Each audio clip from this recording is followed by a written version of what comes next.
TV መጽሔት ማህተመ ኃይሌ ማትሽካ ተዋናይ፣ ደራሲ፣ የዜማና የግጥም ዘፋኝ ሁሉንም ማትዳስሰው ነገር የለም በኪነ ጥበብ ዓለም ውስጥ።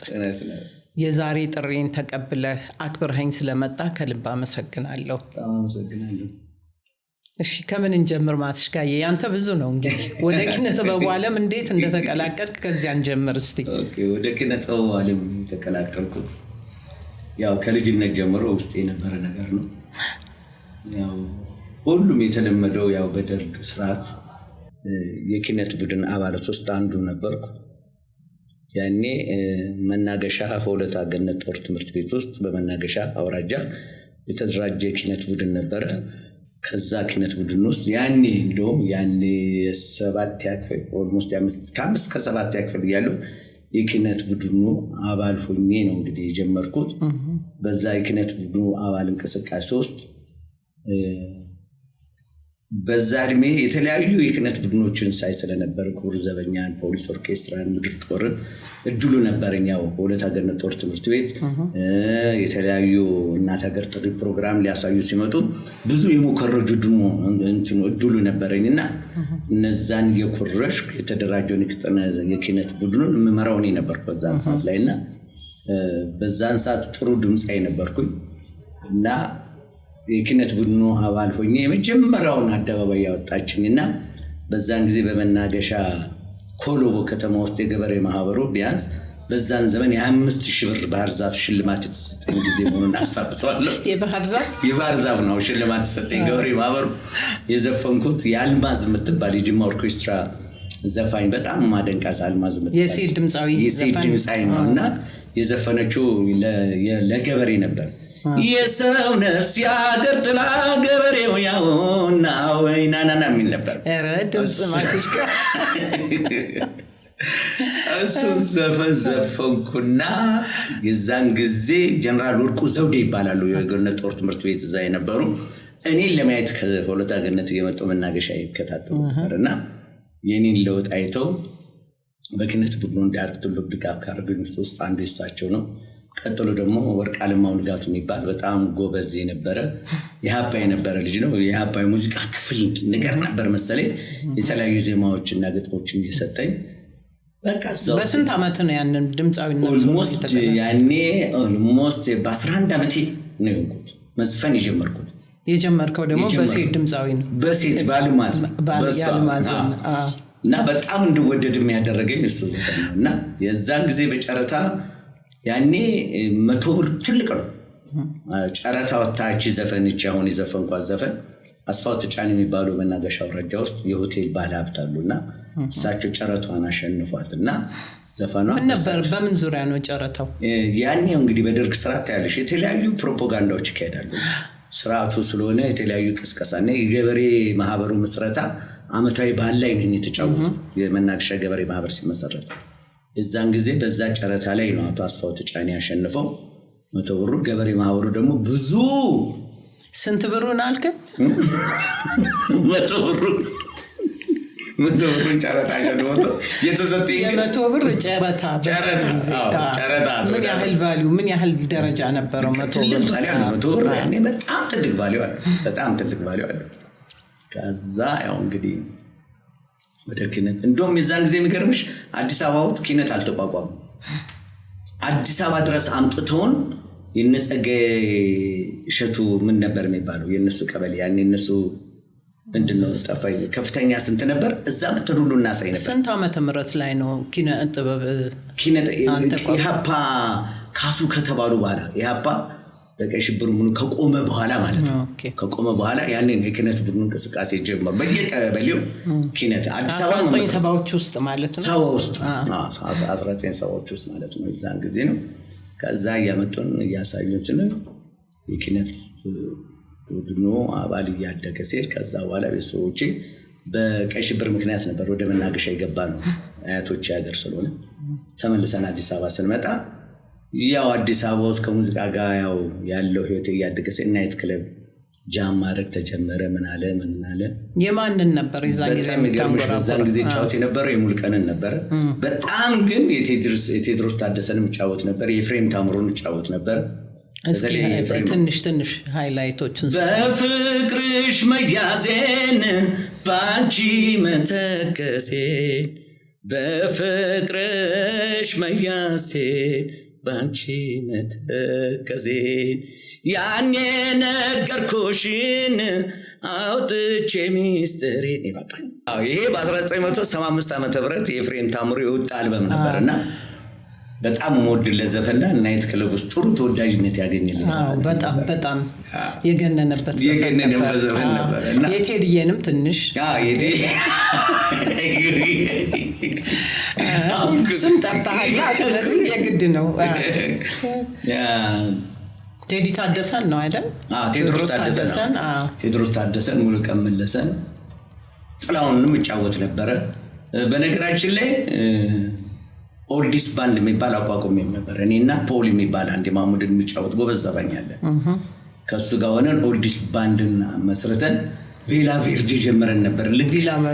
ቬላ ቬርዲ ኩኩ ከወጡ በኋላ እኛ ነበር የገባን እና በጣም ጥሩ ጊዜ ያሳለፍኩበት ሰዓት ቢኖር የቬላ ቬርዲ ታሪክ ላይ ነው። እና እዛን ጊዜ ጥላሁንን፣ የሙልቀንን፣ የኤፍሬም ታምሩን፣ የጥላሁንን እጫወት ነበር። አመሰግናለሁ ማትሽጋሪ። አንተ መጫወት በድምጽ መጫወት ብቻ ሳይሆን ዜማና ግጥሞችንም የመስጠቱ መንገድ አለ። ግጥምም ሰጥ ነበር።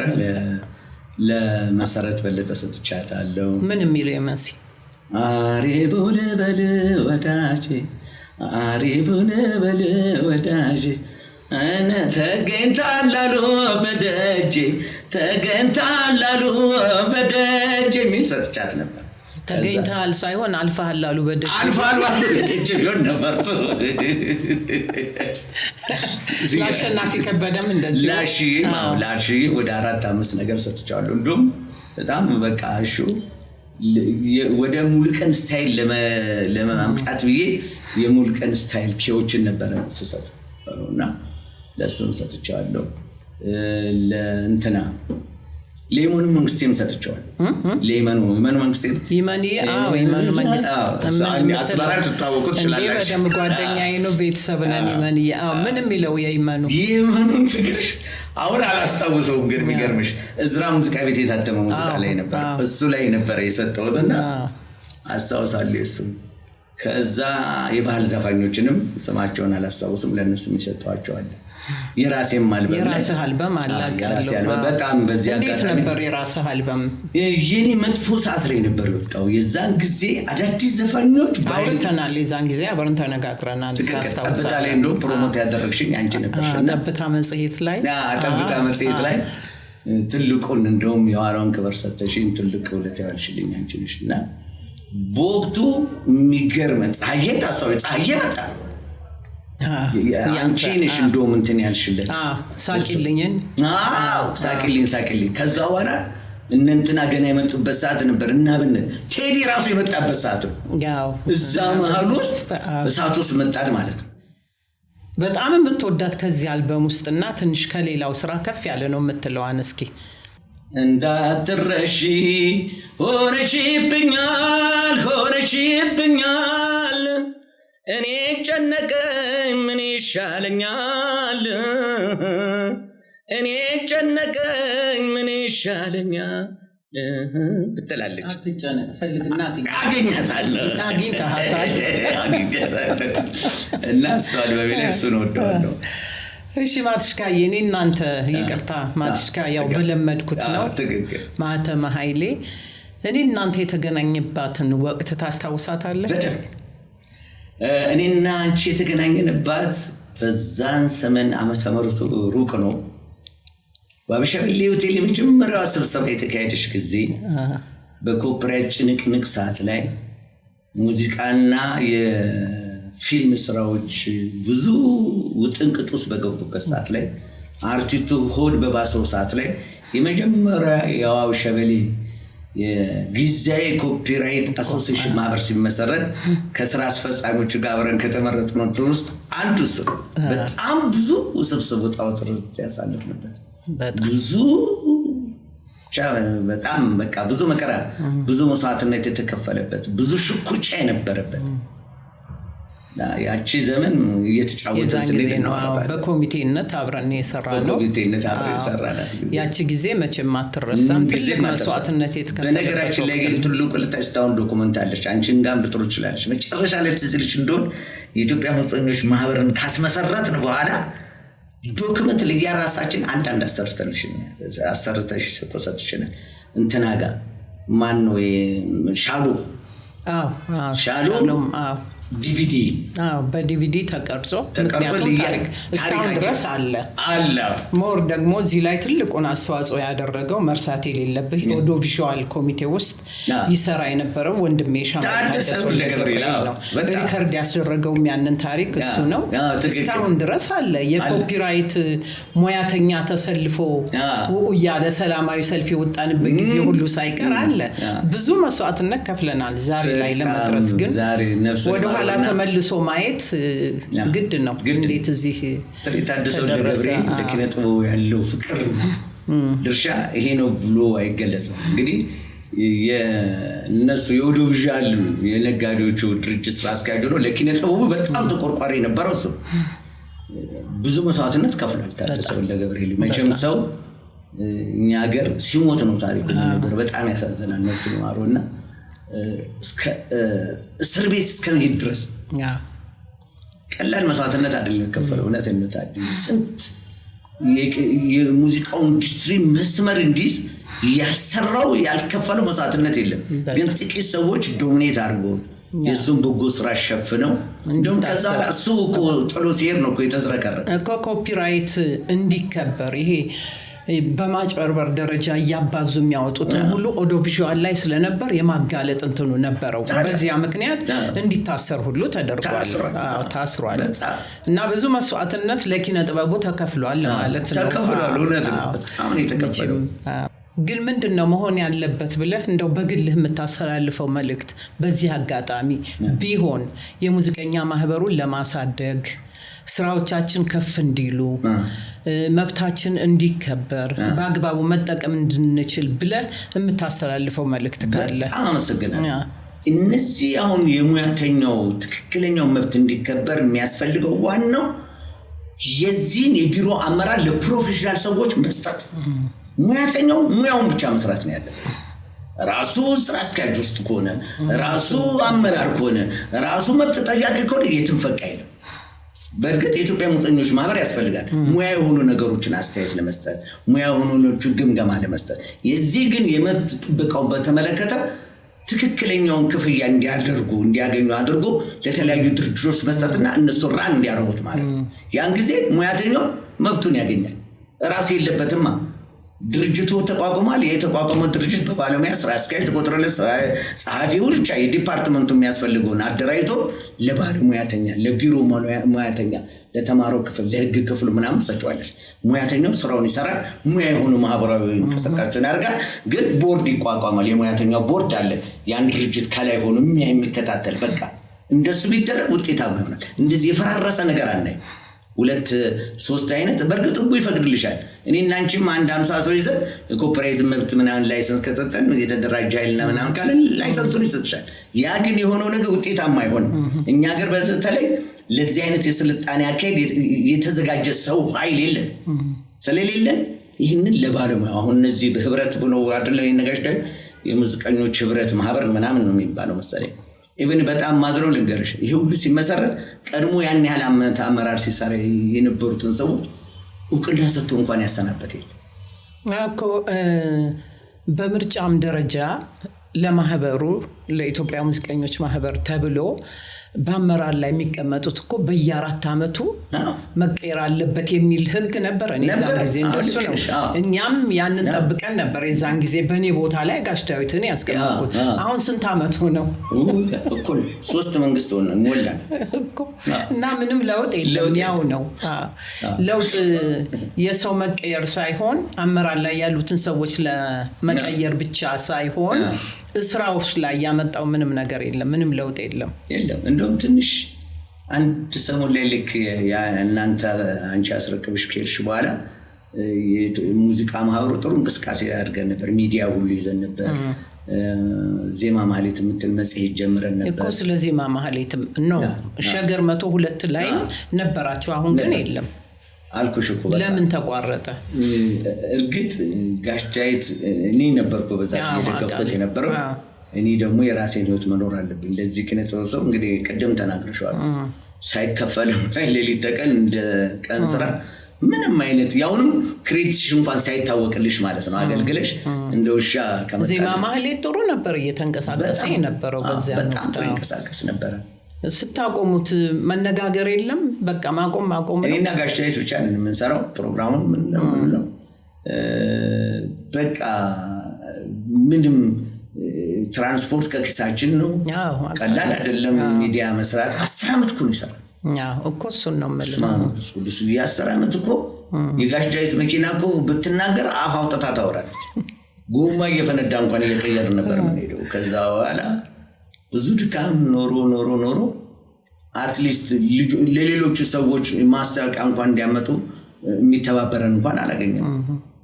ሙዚቃ አልበሞቻቸውን እንኳን ሲያወጡ እኮ ዜማ ማህሌት ላይ አስታውቁም ተወዳጅ ሊሆን ልክ አንቺ የምትጠቀሚ ነው ይመስላቸው። ስለዚህ ሬዲዮ ጣቢያው ደግሞ እንደውም ሸገርን ማዕዛን በጣም ያው የኪነ ጥበብ ሰው ስለሆነች ታቋለች። በቃ እስከመጨረሻው ቀላል አይደለም። በሳምንት 3 ቀን ነበር አየር ሰዓት ሰጠች። እሷ ብትሸጠው ያንን አየር ሰዓት ብዙ ገንዘብ ታገባበታለች። ግን ለመጥቀም ብላ ነው። 10 ዓመት ሙሉ ችላን ከዛ ጋሽ ዳዊት ጋር ተነጋገርን። አንደኛ ገቢ ማስገባት አልቻልንም። እኛም ደከመን። ሬዲዮ ጣቢያው መጠቀም አለበት። ስለዚህ ማቆም አለበት ተዋል። እኔም አልቻልኩም። የራሴን ጉሮሮ ሮጣለሁ። እኔ እንደውም ከዛ በኋላ ከሙዚቃ ናይት ክለቡ አለ፣ ቲያትሩ አለ፣ ፊልሙ አለ። ራሴ ቢዚ ሆንኩ ማለት ነው። ስለዚህ ብዙ ነገር አብረን መንቀሳቀስ አንችልም። ጋሽ ዳዊት ማረፍ አለብን ተባባልንና ተነጋገርንና ለክፍሉ ለማኔጅመንቱ ለሸገር ተነጋገርንና ያው ሌሎች ተተኩበት አየር ሰዓቱ ላይ እነ ተስፋዬ የገቡት እኛ ቆጣን በኋላ ነው። ተስፋዬ ማሞ በጥበብ መንገድ እንደገና ሽመልስም የገባው እኛው አየር ሰዓት ላይ የኛ ፕሮግራም ላይ እነሱ ያው ቢዝነስ የሚያመጣ የማስታወቂያ ድርጅት ባለቤቶች ናቸው። ይኸው እንደምታየው አክቲቭ ሆነው በደንብ እየሰሩበት ያሉት። የበለጠ እኮ በሙያተኛው መጠቀም የምትችሉት እናንተ ነበራችሁ። የሚያግዝሽ ሙያተኛውም ራሱ ይሄ ማህበራትን ማቋቋም መከፋፈሉ በጣም በዛ። አሁን በምን መልኩ መቀጠል አለበት? እንዲህ አይነት ነገሮችን የግድ ማበረታታት ግድ ይላል። እንደዚህ ብናደርግ እንደዚህ ቢሄድ የሚለው ነገር እኔ ያውልሽ አሁን መደረግ ያለበት ምለው ነገር አንድ እውነት ማወራዋለን። በእርግጥ በአንድ ወንበር ላይ እንደ አፍሪካ መሪ ረጅም ሰዓት መቀመጥ አስቀያሚ ቢሆንም ያው የአፍሪካ ባህሪያችን ስለሆነ ነው። መውረድ ይከብዳል። ስንት ዓመት ሆነው? ዓመቷን መናገር አልፈለግክም።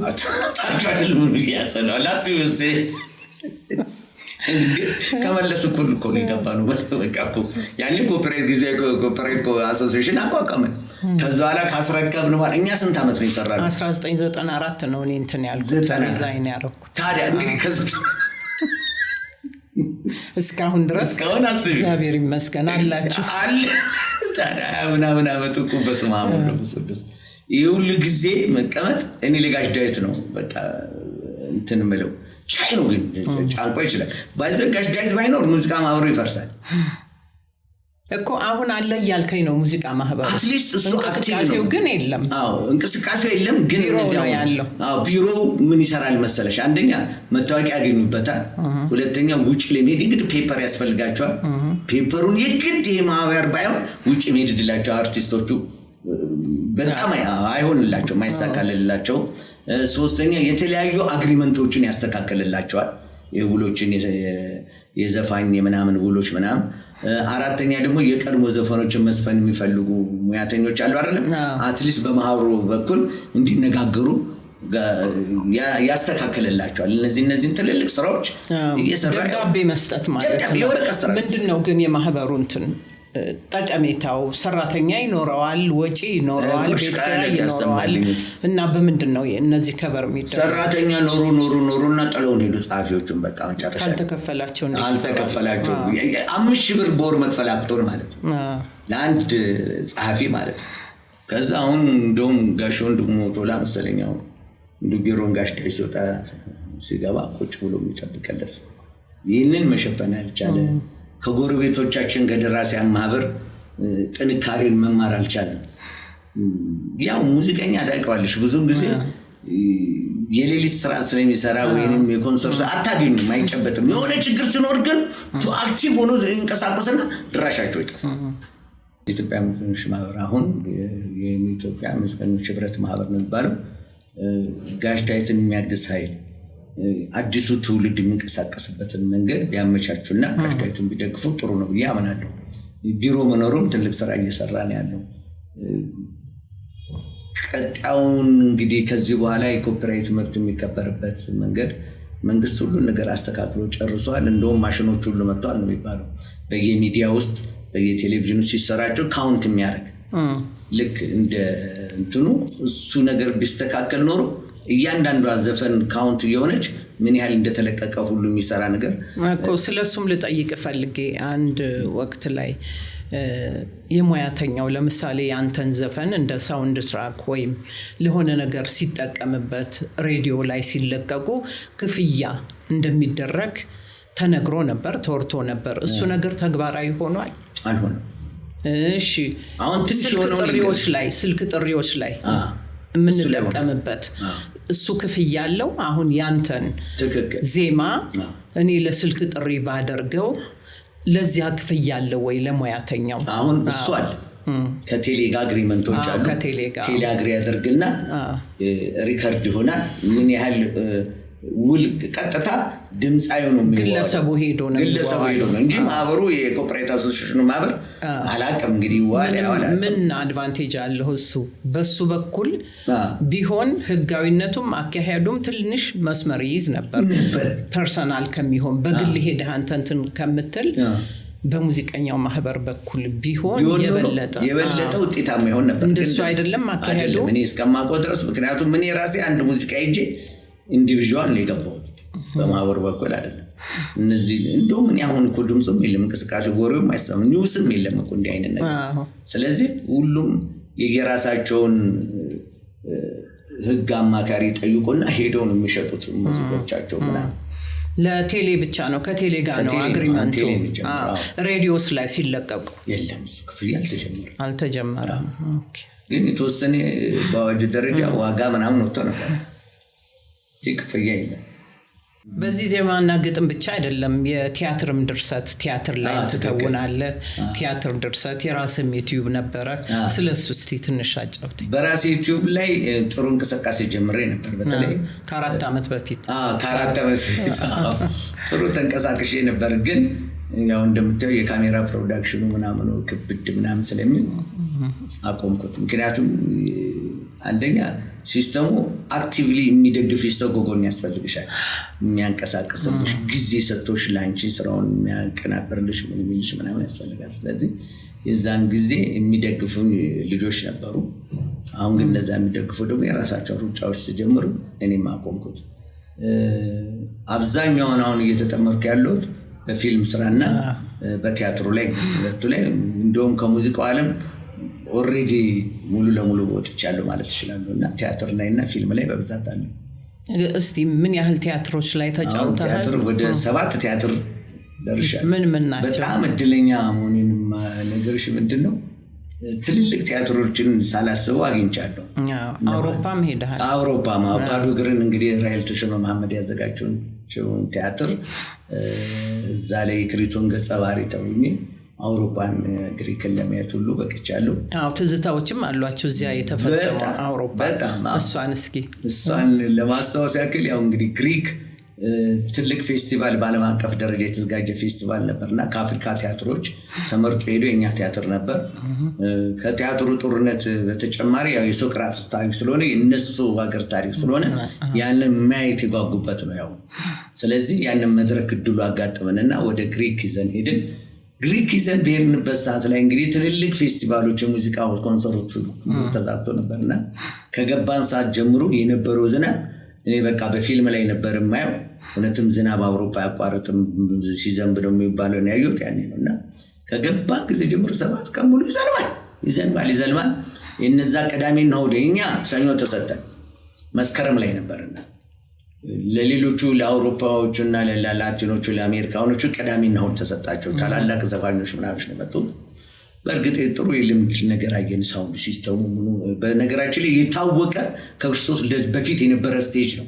እዛ ስቴጅ ላይ ማንም አይወጣም። እነ ያኒ ምናምን የተጫወቱበት ነው። ትልልቆቹ የዓለም ሙዚቀኞች የተጫወቱበት ነው። በጣም የሚገርምሽ የጋሽ ሙላቱ አስታጥቄ በትልቁ በቢልቦርድ ዛጋል በቃ ጉራችንን እነዛን ፎቶ ዛጋ ሁሉ ሄደን ተነሳ። የኛ ዜጋ ነው ይላል። ኢትዮጵያውያኖች እንደምትመጡ ታውቀው ነው ያ ቢልቦርድ የተደረገው ወይስ የራሳቸው? የግሪክ መንግስት ፌም ነው ጋሽ ሙሉ ይዛቁ በቃ በጣም ይታወቃል። እንደ ያኔ ነው የሚታወቀው በቃ እና በቃ ማመን ያቃተው ጥቂት ፎቶዎች ላይ ያሉት ከጥቂቶቹ ፎቶ አንዱ ያለው እሱ እነ ያኔ ምናምን የተሰቃው ቆልቁሉት ታዋቂ ዓለም ታዋቂ ሙዚቀኞች ናቸው። የኛ ግን ጋሽ ሙሉ ይዛ ላይ መታየት ለኛ በቃ ሚራክል ነው ነበርና እሱን አየና ተደሰትን። ያ ከክርስቶስ ልደት በፊት የነበረው ስሙ ጠፋኝ ቋንቋቸው ይከብዳል ምናምን ትሮፒ ምናምን የሚሉት ነው እንግዲህ መድረኩ አንፊ ነው። ኦልሞስት ወደ 25000 ሰው በላይ ነው የሚይዘው አንፊው። ከዛ ሙዚቃው ይቀርባል ተብሎ ሲጠበቅ ዝናብ አላቆም አለ። ቅዳሜም ሲዘን እሑድም ሲዘን የአውሮፓዎቹ ታዋቂዎቹ አርቲስቶች ሙዚቃ ኮንሰርት ስራ ተሰረዘ። ከዛ ላይ የግሪኩ አምባሳደር በኢትዮጵያ ግሪክ አምባሳደር መጣና እናንተ አምላካችሁ ይሰማችኋል ጸሎት አድርጉ ሳታሳዩ አትሄዷትም ከዚች ሀገር። ይሄንን በቃ ኢትዮጵያዊ ነው አይደለም ግሪካዊ ፈረንጁ ባይዘው ጋሽ ደቤም ነበር። በነገራችን ላይ ነፍሱን ይማረውና ጋሽ ደቤ ደበበሻቱ የሶቅራጥስን ካራክተር መጀመሪያ የሰራው እሱ። በጣም ድልኞች ነበሩ። የግሪክ ፕራይም ሚኒስተር ነበሩ፣ የግሪክ ፓትርያርኩ ነበሩ፣ የግሪክ ዩኒቨርሲቲ ሌክቸሮች ምኖች ነበሩ። ኦዲየንሱ ነበረ ግጥም ብሏል በቃ እና ሰብታይትል አለ። እኛ በአማርኛ ስንሰራ ሰብታይትሉ ከላይ በግሪክኛ ይሄዳል። በጣም በቃ በደንብ የግሪክ መንግስትን የአውሮፓ ህብረት ስንት ዓመተ ምህረት ላይ ነው?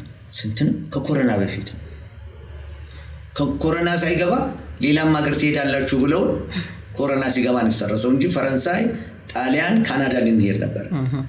ኮሮና ገባ። እንደምታውቁ ሁላችንም እንኳን ቲያትር ዲታ ኢትዮጵያ ውስጥም በየቤታችን ቁጭ ብለን ተቀመጥ ነው ማለት ነውና ስንት ኮሮና ስንት ዓመት ሆነው እኮ የዝናቡን ጉዳይ ከዛ መጣና ፕሊስ አለን ጸሎት አድርጓል።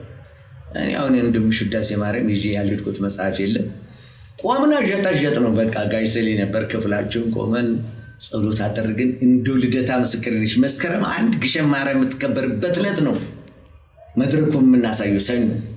ያ ሁሉ ሙዚቀኛ ነቃቅሎ ትቶ ሲሄድ ከቸውላ ፀሐይ መጣች። ማመናቃት እግዚአብሔር ይመስገን አላሳፈረንም። ከዛ ቀኑ ሙሉ ፀሐይታ ያ ሁሉ ዝናብ ፀሐይ ወጣች።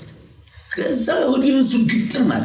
ምክንያቱም ያ ሁሉ ሾው አላዩትማ በዝናየ በጣም ይገርምሽ ሾውን አሳየን። እዛ የእውነት ነው ሾው የሚያውት እንዲም ካስጠላሻቸው ይሰርብሻል ያባሩሻል። ግጥም አድርገን ሰርተን ጾሙ እንግዲህ ያው ኢንዱስትሪዎቹ ሁሉ አሉ ያ15 ስንል ጨብጨባ አይቆምም። ጨርሰን ከርተንኮል ከሰራን በኋላ ፈረስ ብሎ ይስቃሉ። እንደውም የኔና የጋሽ ሰሌ ካራክተር ትንሽ እንትን ሲትኮም ነገር አለው እዛ ላይ ሰለሞን ተካ ያው እኔን የሚመስለው ያስታውሳል ይገምታል። ከሱ ጋር ሆነ በቃ በደንብ ሰው እየሳቀ እያዳመጠ እያጨበጨበ ነው ያዳመጠን። ያው ሰብታይትሉም ስላለ ማለት ነው። ኦልሞስት ደግሞ ወደ 400 የሚሆኑ ኢትዮጵያኖችም ገብተዋል። ከዛ በኋላ ጭብጨባው ሲቀጥ ሚኒስትሩ ምኑን ሲያጨበጭብልን የዛን ጊዜ ምን እናታየንና እግዚአብሔር ይመስገን እግዚአብሔር ለዚህ ያደረሰን ጋር አብሮ አይቆጥም አንገቆ ማመስገናችን ነው። በቃ ለዚህ ስላበቃ ብለን አመሰገንና መድረኩ ላይ ከርተን ኮልና ያሳየተ በጣም ፈረንጅ አርት ይወዳል። መድረኩን ድብልቅልቅ አርጎ ፎቶውን አብረን እየተነሱ አጥፎን ስሞን ያ ትዝታ ምን ጊዜም አይጠፋም። ከዛ በየተለያዩ ቦታዎች የነሱን ቲያትር አሳይተውናል፣ ሪሄርስ አሳይተውናል። በዓለም አቀፍ ታዋቂው ተዋናዮች ለኛ ሲሉ ሪሄርስ መጥቶ አሳይተውናል። ምንድነው ልዩነታችን የኛና የነሱን? እስኪ በጣም ጥቂት ደረሰ። ልምምድ በሚደረግበት ጊዜ ፐርፎርም በሚደረግበት ጊዜ ያለን ልዩነት ምንድነው? የምንበልጠውና የምናንሰው? የምንበልጠውኛ ተስፋን ቆርጠን ጎበዞች ነው። ጦም እያደርን ፓስቴም እየበላን ምናምንም እያልን እንሰራለን። እነሱ ግን ፋልስቴት ሁሉ ነገር የተመቻቸው፣ ማረፊያቸው የተመቸ ነው፣ ውሃቸው የተመቸ ነው። ሪሄርስ አድርገው ሲጨርሱ ለእያንዳንዱ ተዋናይ እኮ አገልጋይ አለው። ደንገጦር ነው የሚባለው ለሪሄርስ እኮ ነው። እኛ እንኳን ለሪሄርስ ለራሳችን እርስ በርስ ነው የምንቀባባው እና በጣም የሚገርም ነው። ግን ያከብሩሻል፣ ተዋናይ ከሆንሽ በቃ ያከብሩሻል። አሳዩን በቃ ሪሄርስ ሲያደርጉ ምናምን ሲተውነ ቋንቋውን ባናል በደንብ እኮ ነው የሰሩት። በደንብ ፐርፎርም እያደረጉ አሳዩ።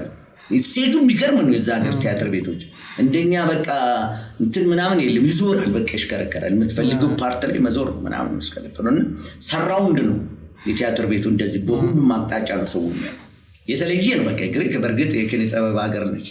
ያው ጥንት ጀምሮ የተታወቀ የነበረ ስለነበረች በጣም የሚገርም ነው።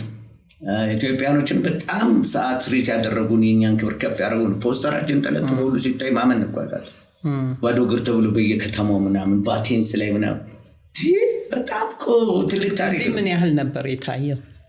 እዚህ ኦልሞስት 6 ዓመት አልታየም ብለሽ እኮ በዚያን ወቅት የነበረውና አሁን ያለው የቲያትር ኦዲየንስን በተመለከተ ደግሞ ተመልካችን እስኪ ምንድነው ያለውን ነገር ትንሽ እናውራባት።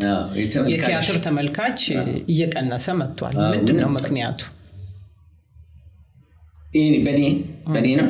በኔ በሶስት አይነት ነገር ነው የምከፍለው ቲያትር። አንደኛ መጀመሪያ ላይ ቴክኖሎጂ ተጽዕኖ አድርጎብናል። ሰው ኢንተርቴን የሚያደርግበት ሁሉ ነገር እጁ ላይ ያገኝ። እጁ ላይ ሲያገኝ በጣም ካልሰለጠንሽ በቀር ስልጣኔ ይጠይቃል ቲያትርን ለማየት። የሰለጠነ ትውልድ የድሮዎቹ እኮ የሰለጠኑ ሰዎች ናቸው ቲያትር የሚያዩት። በጣም አውትስታንዲንግ የሆነ ናቸው። ምሁራኖች ሁሉ ገብተው ነው የሚያዩት። ያሁኑ ግን መዝናናትን ነው የሚፈልገው። 2 ሰዓት ተኩል 3 ሰዓት ሙሉ ቁጭ ብሎ ቲያትርን ማየት አይፈልግም። እንኳን ይቀርና ከዩቲዩብ ወርዶ እኮ ቲክቶክ ደርሷል እኮ። ከቲክቶክ ቀጥሎ ጣጣችን ላይ ብቻ ልናየው እንዲሁም ይጣልና ያንን ለማምጣት ትውልዱን የሚይዝ ነገር ማቅረብ ማዘጋጀት አለብሽ። አይኑን የሚስበው ልቡን የሚሰቅለው ነገር ማዘጋጀት አለብሽ እና እነሱ ቴክኖሎጂው አንድ ተጽዕኖ አድርጉብናል። ከልብ አመሰግናለሁ ማትሽካዬ። ሌላ ደግሞ ፊልሞችም ላይ ብዙ ተጫውተሃል። እስኪ ፊልሞችም ላይ እግዚአብሔር ይመስገን ያለ ግን አርሰን ታጠይቅ እንጂ ኦልሞስት ብዙ ፊልም ሰርቻለሁ። ምን ያህል የሚሆኑ? እንደው በትንሹ እንደው ከ20 ፊልም በላይ ሰርቻለሁ። በትንሹ አርሱን ብትጠይቅኝ ጥቂቶቹን ነው ማለት። በምን ምክንያት ነው እንዲካስ የበዛብህ? ጺምህን እያዩ ነው? ምንድነው? የራሱ አስተዋጽኦ አለው ጺምህም አለው። ግን ብዙ ጺም ያላቸው አይደል እንዴ? የሆነ ባለቤት ስትሆኚ ነው የሚፈልጉሽ። እኔ በዚህ ወንድሜን ለሙያው ለኔ አይከኔ ነው ፈለቀ ማርዋ በጣም የሚገርምሽ ሙዚቃ የሰራው እዚህ ምቱኮ የሚባል ከአሜሪካን መጣ ኤፍሬም ታሞር ሙዚቃ አቀናባሪ አለ። እሱ ጋር ሙዚቃ እየሰራው እሱ ግጥም ለስቱዲዮ ሊቀረጽ ይመጣል። ኧረ ማተመተው በእናትህ ከዚህ ሙያ ወጣ አንተ እኮ የሚገርም እኮ አክተር ነህ ይለኛል። እኔ እንዴ ያልኩኝ በቃ አው ውጣልና አንድ ፊልም እሱ ዳይሬክተር የሚሆንበት የመጀመሪያው ካስ እሱ ነው። የመጀመሪያው ካስ ያደረገኝ እሱ ነው። በኋላ እና አለኝና ኦዲሽን ሲያሰጥ እሱ ነበር ተዋናይም ነው ዳይሬክተርም ነው ወሰደኝ። ከዛ ላይ ኦዲሽኑን ስራ ሲለኝ እኔ ያው እንደምታውቀው ሲጫወተን በቃ ነው በቃ ይኸውልህ የዚህ ካራክተር ሰውዬ ይሄ ሰውዬ ነው አለና ለፕሮዲሰሩ ነገረው ማለት ነው። ጥሩ ክፍያ መጀመሪያ አስከፍሉኝ ፈለቀ ነው ያሰራኝ። በደንብ ስሙን ሜንሽን አድርግና ምስጋናህን አቅርብልኝ። ለኔ ደግሞ ሞዴሌ ነው። በጣም ማደንቀው ተዋናይ ነው። በጣም በቃ ማደንቀው ዘቤስ ከነቁመናው ከነድምጹ ከነተውኔቱ ሙሉ የኪነ ጥበብ ሰው ፈለቀ። በቃ ዛሬ እንደዚህ ሆኖ በማየት አዝናለሁ። አልዋሽሽም። ትልቅ ኢትዮጵያ ከምትፈልጋቸው ሰዎች አንዱ ፈለቀ በጣም በቃ ያቃል ጥሩ ጸሐፊ ነው ጥሩ ተዋናይ ነው ጥሩ ዳይሬክተር ነው የመጀመሪያ ፊልም የሰራው የሱን ነው እሱንም ማታቀው ርዕሱን ኮርስ በጣም ችግር አለብኝ አረጃ እንዴ እርጅና ከዛ በኋላ ምን በረ ካሌቤ ፊልም ፕሮዳክሽን ምናምን የሚባል እሱም ላይ ጥሩ መሪ ተዋናይ አድርጎ አሰርቶኛል እሱም ብዙ ፊልም እንደው እሱ ጋር 2 ፊልም የሰራው ከዛ ሚዛን የሚባል ሰርቻለሁ ተከታታይ ድራማ ላይ በድምጽህ እየተጠቀሙ ነው ድምጽህን ተጠቅመህበት ታውቃለህ የሚገርምሽ አንዳንድ ቦታ ላይ እንድዘፈን ያደርጉኛል ልክ ነሽ በተለይ የማማ ቤት የሚላይ ወደ 100 ምናምን በጣም ተከታታይ ድራማ ነበር እና እዛ ላይ ኢቭን እዛ ላይ ሁሉ ሽማግሌ ፊት አውሬውኝ ምሰራ አንድ ጠላ ነጋዴ አፍቅሬ ስዘፍን ሁሉ ድምጼን ተጠቅመውበታልና ጥሩ ስራ የሰራሁበት ላይ ነው ተከታታይ ድራማስ ምን ያህል ሰርተሃል ወደ 4-5 ያክል ሰርቻለሁ አሁንም እየሰራሁ ነው ምን ኤስቲቪ ላይ የሚታይ አለ አንድ ጥላም ላይ ሰርቻለሁ አርስቱን አላቆም ኤስቲቪ ስለሌለኝ ደግሞ የሰራሁትንም አይጮም አላቀም ሰዎች ናቸው ነግሮኝ አየኔ ምናምን ሲሉ አዎ ሰርቻለሁ እላለሁ እሱ ሰርቻለሁ ሌላው ወደ ቲያትር ዓለም የገባሁት ደግሞ የሚገርምሽ የኢትዮጵያ ሙዚቀኞች ማህበር ያለን የሲዲን መንግስት የሰላም ምንድነው ሰላምና የሚባል የንጆ ድርጅት አለና የተወሰነ የስንት ወር ስልጠና ኮርስ ዩኒቨርሲቲው ከፍሎን እንማር ተመርጠን ገባን ስንገባ ራይቱ ሽመ መሐመድ የብሔራዊ ቲያትር ተዋናይና ዳይሬክተር እዛ ትምህርት ላይ አብረን ስለማን ራሄል ባዶ እግር እንዴት እንደመጣው ልነግርሽ ካራክተሩን አገኘሁታለች ቀጥታ ብሔራዊ ቲያትር እንደተመጣለች ከዛ እሷን ዳይሬክት ያደረገችው ሌጀንድ በቃ የሴት እናንተ ዘመን ነች በቃ ስትሮንግ ምርጥ ዳይሬክተር ነች ምርጥ ጎበዝ ዳይሬክተር ኃይለኛ በቃ ጋሽጃይ ማነው ጋሽጀቤ ማርጋሪት ታቸር ተነሱ ይላት ነበር እሱን ሁሉ ዳይሬክት ያደረገችው ማለት ነው ለስና ታቸር ተነሱ ምናምን ይላት ነበር ጎበዝ ነበረች ኮምፕሊትሊ የቲያትር ሰው አደረገች ለምን አልማርም አልኩልሽና ተማርኩ ቲያትር ካላርት ኦኬ ከዛ በኋላ ልይዞኝ ነው ምን አልቀጠርበት ግን እውቀቱ መኖር አለበት የት ነው የተማርኩ አልነግር እሺ ለምን እንዳልሄድ ከዛ በኋላ እሱ ሰራውና ከዛ ብዙ ቲያትር ተመረመርኩ ማለት ነው ሰፈር ጉርጓዳን ባይተዋር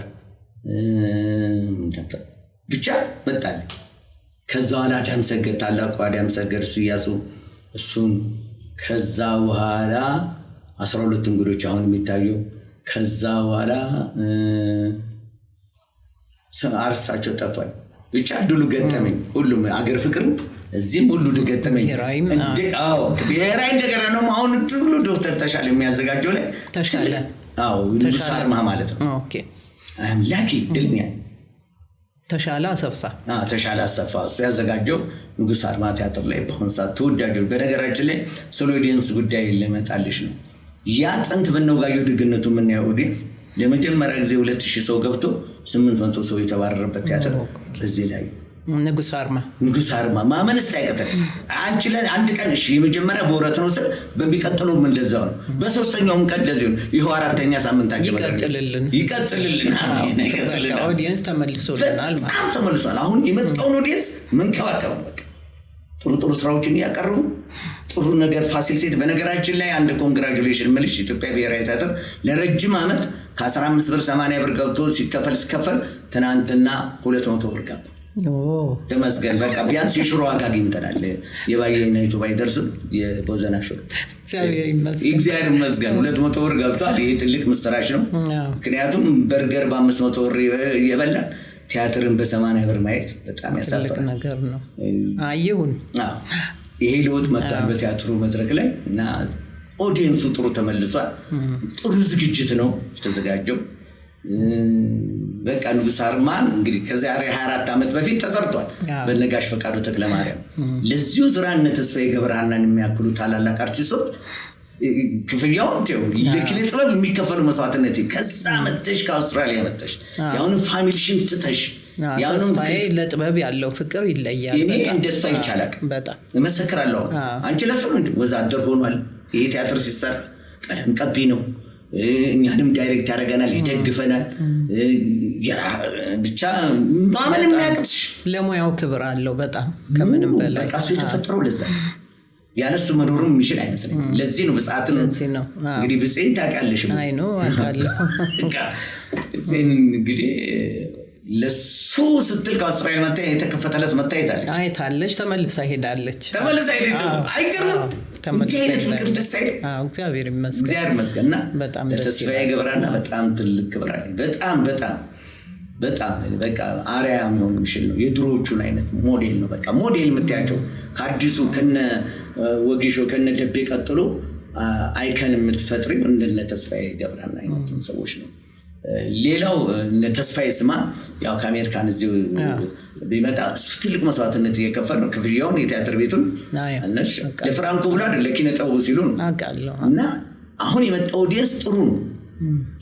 እንደነዚህ በነ ዶክተር ተሻለ አይነት ዝግጅት መዘጋጀቱ ረቀቅ እንዲል አድርጎታል። ይሄ መታደል ነው። በወጣቶችና ህፃናት ላይ ደግሞ አባባ ደምሴ መጥተዋል። በጣም ትንሽ የቢኒያምን በጣም አከብራለሁ። ቢኒያም ከበደ ባለቤት እኔ ብሔራዊ ቲያትር ባዶ እግርን እየሰራው መጥቶ ነው ዮናስ የሚባለው ልኮ የልጆች ክፍለ ጊዜ ፕሮግራም ቴሌቪዥን ላይ እንድሰራ ፈልጋለሁ ምናምን ሲል እኔ እኮ እንዲህ አይነት ነገር ሰርቻለሁ። አይ በቃ ሰው ጠቆምኩ። እንደውም ጋሼን ሁሉ ጠቅመን አንተን ነው የምንፈልጋለን። ምን ይሻለኛል አልኩና ቆንጆ ጋሽ ተስፋዬ ሪቫይዝ ማድረግ ጀመርኩ ማለት ነው። ያሳደጉን ተስፋዬ ሳለ ምን አባቱ በቃ ያለባበሴን ቀይር እርሳቸውን ይዤ ለምን አልገባም ብዬ የልጆች ክፍለ ጊዜ የልጆች ተራ ነው የሚባለው። አባባ ደምሴ የተባለበትን ምክንያት ንገረኝ። እኔ በዛን ሰዓት አንድ አባባ ደምሴ የሚባሉ እኛ ሰፈር ሰው ነበሩ። በቃ ኮሚክ እኛ ልጆች ስትጂ አባባ ተረት አውሩልን ምንላቸው የሰፈር አባቶች አሉ። ከሳደጉን አባቶች ውስጥ አንዱ እሳቸው ናቸው። አባባ ደምሴ ብዬ ነው ራሴን ካራክተር ወስዶ የሳቸው ማለት ነው። ከዛ የሚገርምሽ እኮ ጋሽ ተስፋዬ ላይ ዶሚኔት አድርጌ ነበር እና ጥሩ ተረቶችን ምን ላይ ነበር የሚቀርበው? ቅዳሜና እሑድ ነው የሚቀርበው። ኤንኤን ቴሌቪዥን ነበረ። ከኤንኤን ቴሌቪዥን ወደ ዋልታ ሄድኩኝ። ከዋልታ ሄድኩኝ ወደ ብስራት፣ ከብስራት ወደ ፋናም ሊሄድ ነበር። ያው የተያዙ ብቻ ኤንኤን ፈረሰ። ዋናው ጥሩ ብር ክፍያ ለፕሮጀክሽኑ ጥሩ ብር ይሰጥ ነበር ቢኒያም ለአባባ ደምሴ ሁሉን ነገር መኪናም ካሜራ ውጭ ሁሉ ሰርቼ ሁሉ መጣለሁ የተለያዩ ፕሮግራም። በነገራችን ላይ ይኸውልሽ እሺ እንደጀመረው አባባ ደምሳና ቤተሰብ የጀመርኩት ኤንኤን ላይ መጀመሪያ ነኝ። እነሱን ማረው በጀመረ ፕሮዲዩስ ያደረኩት ጋሽ ደቤ ነበር ከነ ልጆቹ የልጅ ጄኔሬሽን ክትትል ብዬ ያው እንትና ዘ ቤስት ልጆች ብሎ ማቅረብ ጀመረ። እሺ እኔ ግን አባባ ደምሴና ቤተሰብ የሚል ፕሮግራም ነበር ከዛ በፊት ማለት ከዛ በፊት ግን ከዛ በኋላ ያው አቅም ማነስ ስላለ ማስቀጠል አልቻልኩም። መሰረት በለጠን ሰርቻታለሁ። ጸዲን ያገብሩ ማርክስን ጠይቂያት ነው።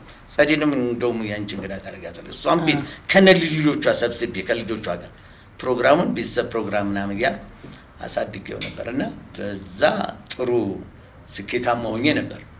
ሌላው በዜማ ማህሌት ፕሮግራም እንግዲህ በሸገር ላይ የተሻለ 10 አመት የተለያዩ አርቲስቶችን የጠፉትን የተደበቁትን በማውጣት ጥሩ ዶክመንተሪ የሆኑ ኢንተርቪዎችን ከጋሽ ዳዊት ጋር ለረጅም አመት ሰርተናል። በጣም የሚገርምሽ ሙዚቃዎች ሁሉ ለሸገር ሰጥተናል።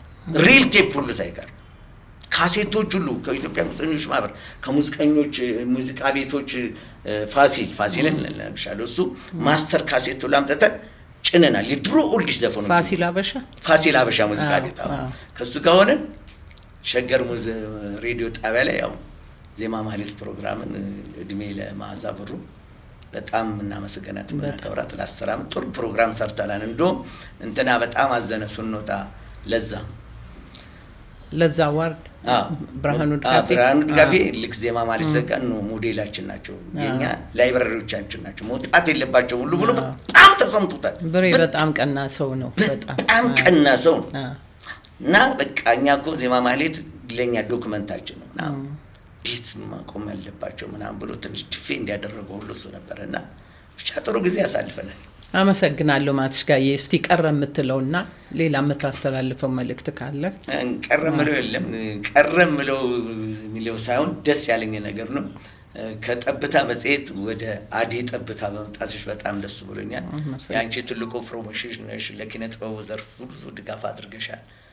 አንዳንድ ያልተነገረላቸው ያልተዘመረላቸው ብዙ ሰዎች አሉ። እውነቴን ነው የምልሽ። አንቺ ፊት ስለሆነ አይደለም ያልተነገረልሽ። እንደውም ለሙያተኛው መለወጥ ከከፈልሽው ይልቅ የሰራሽው ተውኔቶች ናቸው የሚወሩት። ከጀርባ የተከፈለው ነገር ግን የሚያወራ ሰው የለም። እና በጣም እውነቴን ነው የምላችሁ። እና ትልቅ ስራ ሰርተሻል። የኪነ ጥበብ ዘርፍ እንዲለወጥ ለሙያተኞች ያደረግሽው ድጋፍ ቀላል አይደለም። በጠብታ መጽሔት የተለያዩ ሰዎችን ስታቀርብበት የነበረው ያው ዘመኑ ያው የወረቀቱም የምኑም ችግር ስላለ መዘጋጀት የማይገባቸው የጠብታ መጽሔት መዘጋቷ ለአንባቢው ማንበብ ለሚፈልገው ህብረተሰብ ትልቅ ጉዳት ነው፣ ያጎሏል ብዬ ነው የማስበው። እሺ ማትሽ ጋዬ፣ እንግዲህ በተለያዩ የኪነ ጥበብ ሙያዎች ውስጥ በተለያዩ ዘርፎች ውስጥ እየተንቀሳቀስክ ነው ያለኸው። በቅርቡ በምን እንጠብቅ? በቅርቡ የራሳችን ዩቲዩብ ፕሮግራም ከፍተናል። እኔ አርቲስት ፋሲል፣ አርቲስት መርድና አርቲስት ስራጅ በህብረት ሆነን የተለያዩ አጫጭር ድራማዎችን ለማዘጋጀት ተዘጋጅተናል። በቲያትር ቤት ውስጥ ደግሞ ዴጊያ የሚባል አዲስ ቲያትር አሁን በቅርብ በብሔራዊ ቲያትር ምን የሚባል ዴጊያ ምን ማለት ነው? የመኢኔት በደቡብ ተውፊታዊ ቲያትር ነው። የደቡብ ብሔረሰቦች ናቸው፣ መኢኔቶች ይባላሉ። በእነሱ ታሪክ ዙሪያ ላይ ዶክተር አንዱዓለም እሱ የጻፈው ጽሁፍ ነው። እሱ በቅርብ ቀን ብሔራዊ ቲያትር ላይ ይታያል። በአሁን ሰዓት ደግሞ ያው እንደምታውቂው ንጉሥ አርማ ቲያትርም እየሰራው ነው ያለሁት።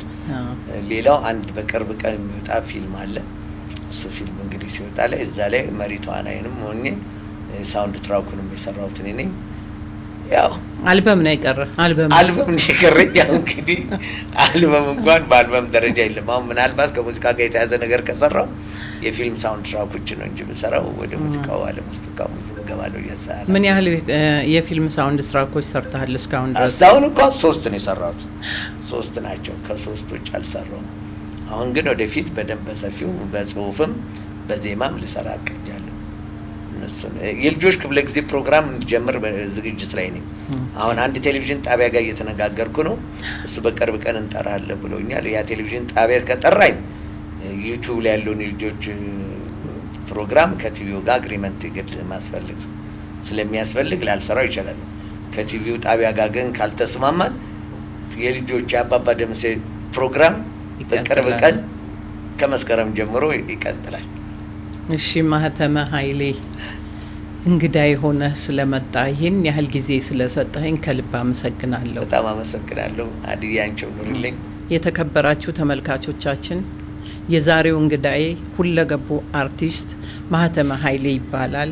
ከሱ ብዙ ነገር እንደምትማሩበት እንደምታተርፉበት አውቃለሁና እንግዳዬን አዳምጡልኝ፣ ሀሳብ አስተያየታችሁን ስጡኝ። ከልብ አመሰግናለሁ።